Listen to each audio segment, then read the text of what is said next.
जैसे इस रांची के अंतर्गत किस क्षेत्र में, किस थाना क्षेत्र में सबसे ज्यादा जमीन का विवाद और क्यों विवाद हो रहा है, सारा चीज जानने का प्रयास हो। ये बाबूलाल जी की सियानी बिल्ली खंभा नोचे वाली स्थिति है। बाबूलाल को इस पर जवाब देना चाहिए कि पांचों की पांचों ट्राइबल सीट क्यों हार गए। जो भी गलत करेगा पदाधिकारी, उसका ऊपर तक कार्रवाई हम लोग करते जा रहे हैं। पहले तो हम लोग जो भी होगा, जहाँ से बात आएगी उसको समझ लेंगे, सही गलत हर चीज देखते हुए हम लोग आगे की कार्रवाई करेंगे। 59 लाख से भी ज्यादा लोग जो हैं आज लाभुक हैं, लेकिन मात्र 28 लाख लोगों को ही लाभ मिल रहा है, जिसका हमें दुख है, जिसके कारण हम लोगों ने मुख्यमंत्री गंभीर योजना लागू किया। आप देख रहे हैं केवल सच। मुख्यमंत्री चंपई सोरेन ने की बैठक। अपराध नियंत्रण को लेकर सीएम ने की पुलिस पदाधिकारियों के साथ गंभीर अहम मुद्दों पर बैठक। कहा, माफिया व पेशेवर अपराधियों पर सख्त कार्रवाई करें। अवैध शराब की बिक्री से सरकार को राजस्व क्षति हो रही है। अपराध नियंत्रण सरकार की प्राथमिकता, इसमें किसी तरह की लापरवाही बर्दाश्त नहीं होगी। स्कूल कॉलेजों के आसपास बिक रहे नशीले पदार्थों की बिक्री पर रोक लगाएं। आइए सुनते हैं बैठक में हुई क्या कुछ बातें मुख्यमंत्री के द्वारा, साथ ही स्वास्थ्य मंत्री बन्ना गुप्ता की कही गई बातें। पेयजल मंत्री मिथिलेश ठाकुर ने भी क्या कुछ कहा जल की व्यवस्था को लेकर, आइए सुनते हैं। आज समीक्षा के साथ साथ कामकाज का सारा प्रगति, यही आज चर्चा हुआ। आज जिस तरह से समीक्षा किया गया, कल भी इसी तरह का समीक्षा इस राजहित में, ताकि हर विभाग जिला से लेके राज्य से लेके जिला स्तर तक का, साथ में विधि व्यवस्था, कोई भी राज्य में विधि व्यवस्था बहुत महत्वपूर्ण बिंदु है। आज उसी विधि व्यवस्था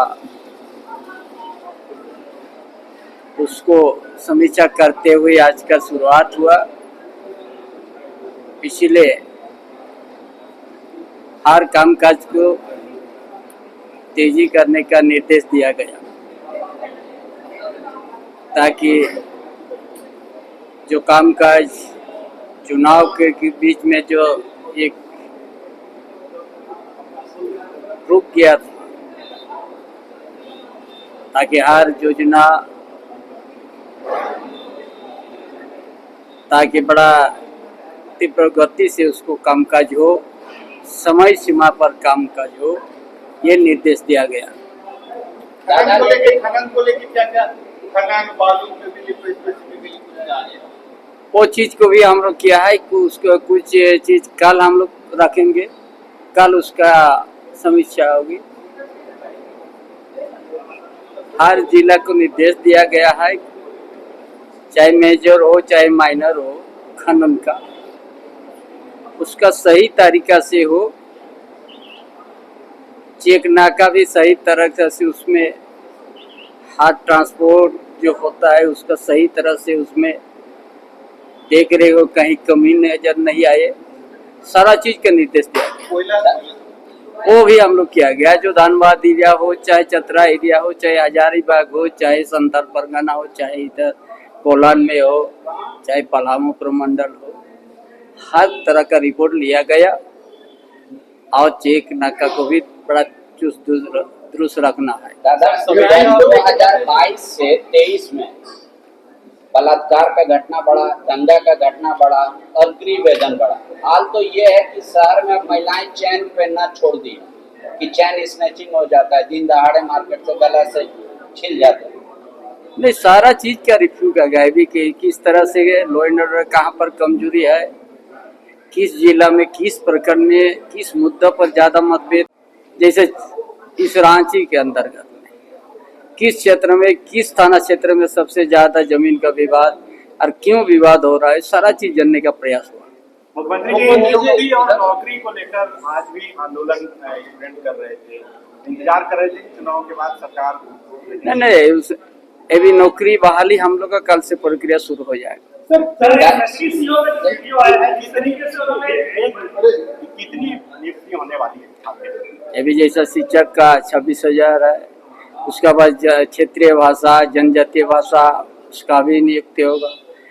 सिपाही बहाली भी, एक्साइज विभाग में भी बहाली होगा, सब हम लोग शुरू करने एक सबसे बड़ी परीक्षा जो जेएसएससी सीजीएल जिसको लेकर जो एसआईटी गठन करके हम लोग को जांच करा उसका भी हम कल रिव्यू करेंगे, कहाँ तक क्या हुआ, हर कमी को दूर करेंगे और आज तेजी से कामकाज आगे बढ़ेगा। कैसा कानून को लेकर सरकार गंभीर नजर आ रही है? उसका भी हम लोग 1-2 दिन भीतर में बैठक है, उसको बहुत जल्दी आप लोग के बीच में सामने रखेंगे। इस साल में सर हो जाएगा इसके अंदर?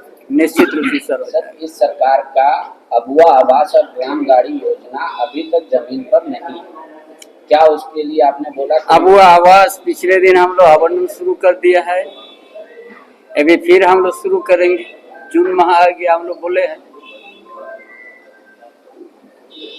उसको भी 1-2 दिन में आप लोग को सामने रखेंगे किस ढंग से अब वो आवास हम प्रगति में ला रहा है। मुख्यमंत्री जी, निकाय चुनाव भी यहाँ पे लंबित है, लोकसभा का चुनाव हो गया, निकाय चुनाव को लेकर आप लोग किस तरह से ट्रिपल उसका पर विचार करेंगे, 1-2 दिन में बताएंगे। दादा, नए मंत्रिमंडल कैबिनेट एनडीए की सरकार से झारखंड को कितना उम्मीद है, आप क्या उम्मीद कर रहे हैं? देखिए, उम्मीद तो रखना चाहिए, लेकिन उम्मीद सफल होगा नहीं होगा, समय साकार होगा नहीं होगा, तो समय की बात। सीएम सर, आचार संहिता लगने से पहले आपने निर्माणाधीन ओवरब्रिज का जायजा लिया था, काम में रफ्तार लाने की बात कही थी।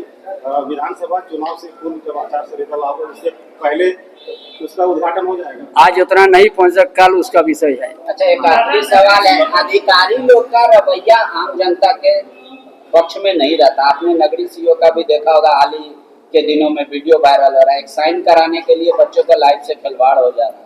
तो जो भी गलत करेगा पदाधिकारी, उसका ऊपर तक कार्रवाई हम लोग करते जा रहे हैं। पहले तो हम लोग जो भी होगा, जहाँ से बात आएगी उसको समझ लेंगे, सही गलत हर चीज देखते हुए हम लोग आगे की कार्रवाई करेंगे। नड्डा साहब अनुभवी आदमी है, वो हमारे साथ पक्षपात नहीं करें, और झारखंड में भगवान बिरसा मुंडा की इस पवित्र धरती से प्रधानमंत्री जी ने आयुष्मान योजना लागू किया था, लेकिन आज भी इस बात का दुख है कि आज जो है 59 लाख से भी ज्यादा लोग जो हैं आज लाभुक हैं, लेकिन मात्र 28 लाख लोगों को ही लाभ मिल रहा है, जिसका हमें दुख है, जिसके कारण हम लोगों ने मुख्यमंत्री गंभीर योजना लागू किया। तो मैं उम्मीद करता हूं कि वो जो है हमारे कम से कम, चूंकि 2011 की जनगणना थी, उस समय 59 लाख था, तो आज तो कम से कम और 10 लाख 15 लाख बढ़ गया होगा। तो कम से कम आयुष्मान कार्ड से वो जोड़े, ताकि जो है उनकी कथनी और करनी में अंतर ना हो। धन्यवाद। हमारा विभाग युद्ध स्तर पर काम कर रहा है, और जितना इन हमारे कार्यकाल में पेयजल पर जितना ध्यान दिया गया, मुझे नहीं लगता है कि और दूसरे कार्यकाल में, दूसरे शासन में इतना ध्यान दिया गया होगा। हम लोगों ने इन 4-4.5 वर्षों में प्रति पंचायत हम लोगों ने 15 हैंडपम्प देने का काम किया है, और जो नल जल की योजना जो चल रही है, जो केंद्र और राज्य सरकार दोनों के सहयोग से 50-50% दोनों का योगदान होता है, और वो उस योजना पर भी काफ़ी तेज़ी से काम चल रहा है, और बहुत योजनाओं का लाभ भी लोगों को मिल रहा है। और मुझे पूरी उम्मीद है कि आने वाले जो गर्मी का दिन होगा, उसमें पूर्ण रूप से उस योजना का लाभ लोगों को मिलेगा। और अभी अगर देखा जाए धरातल पर, तो कहीं से भी किसी तरह की पेयजल की किल्लत नहीं है, और जहाँ से शिकायतें मिलती है वहाँ समस्या का निदान किया जाता है। जलाशय पूरा खाली पड़ा हुआ है सर, हटिया डैम पूरा खाली हो गया है, तमाम जगह आधा हो गया है। डैम कोई खाली नहीं हुआ है, अभी पर्याप्त मात्रा में सभी डैमों में पानी उपलब्ध है, और अब बारिश का मौसम भी आने वाला है। फिर से डैम जिस तरह से लबालब भरा रहता है उस तरह से फिर भरेगा, और जलापूर्ति कहीं से बाधित नहीं हो रही है, किसी भी डैम से नहीं। आज की बैठक में जो आगे का कार्य योजना किस तरह से समीक्षा चर्चा होगी? देखिए, अभी एक तरह से कहा जाए कि सब कुछ एक तरह से थम सा गया था, दो महीने से ज़्यादा समय तक 16 मार्च को आचार संहिता लगा और आज हम लोग आ गए हैं जून महीने में। तो अब सभी जो सरकार की योजनाएं हैं उसको गति प्रदान करने के लिए निरंतर रिव्यू किया जा रहा है सभी विभागों का, और आज भी हुआ, कल भी जो बाकी विभाग बचे हैं उनका रिव्यू होगा और उसका व्यापक असर होगा और सरकार की जो भी योजनाएं हैं वो तेजी से धरातल पर उतरेगी और इसका सीधा सीधा लाभ झारखंड की जनता को मिलेगा और यहाँ इंफ्रास्ट्रक्चरल डेवलपमेंट भी तेजी से होगा। अच्छा मिथिलेश जी, कल्पना सोरेन विधायक बन गई हैं, क्या मंत्री बनाने को लेकर कुछ चर्चाएं चल रही है? देखिए, विधायक जनता ने बनाया है, अब ये हमारे माननीय मुख्यमंत्री का विशेषाधिकार है कि अपनी टीम में किसे रखें किसे ना रखें।